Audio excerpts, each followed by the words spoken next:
آج ہم اصل میں نکلے ہوئے تھے بارش کی وجہ سے قبرستان کا وزٹ کرنے کے لیے، قبروں کی ضرورت ہے یا نہیں قبرستان کے اندر، یعنی کہ مرمت کی۔ تو ہم نے یہ ایک منظر دیکھا، آپ یہ دیکھ سکتے ہیں، یہ قرآن مجید ہے، تو ہم نے قرآن مجید پڑھے ہیں۔ لاسٹ ٹائم ہم ادھر آئے تھے، ادھر پوری ٹیر گارڈن کی ایک چھت بنی ہوئی تھی،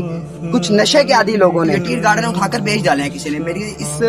جو قبرستان کی انتظامیہ ہے بوا پورٹی گزارش ہے کہ بھائی اس کے اوپر نظر ثانی کی جائے، یہ جو کام ہے پڑا اس کو کروایا جائے، ایک چھت پراپر بنوائی جائے، قرآن مجید ہے پڑھے، ان کا یہ احترام ہے، ان کا ایک احترام ہے پڑا، یہ ایسے رکھنے کی چیز ہے پڑی جیسے یہ رکھی ہوئی ہیں۔ آپ دیکھیں شہید پڑے ہیں، بارش آئی ہے، اب ان کے اندر پانی ہے پڑے، قرآن محل کی ذمہ داری جن کے پاس ہے پڑی، ان سے بھی گزارش ہے کہ اس کو آ کر اٹھایا جائے، اور ہم بھی کوشش کریں گے، ہمارا بھی مقدس علاقہ کا جو شعبہ ہے، ہم کوشش کریں گے ادھر کی انتظامیہ سے پوچھ کر، اگر وہ ہمیں اجازت دیں گی تو انشاءاللہ ہم اس کو اٹھا کر یہاں سے قرآن محل تک پہنچائیں گے۔ اور آپ سے بھی گزارش ہے کہ اس طرح کی حرکت نہ کریں۔ اور اگر آپ دیکھ سکتے ہیں یہ قبریں کتنی شان شوکت سے یہ قبریں بنوائی گئی ہیں، اگر تھوڑی نظر ثانی اس کے اوپر بھی کر دی جائے تو کوئی حرج نہیں ہے۔ اگر آپ کے علاقے میں بھی قبرستان کی میں یہ حالت ہے تو مہربانی فرمائے جو قبرستان کے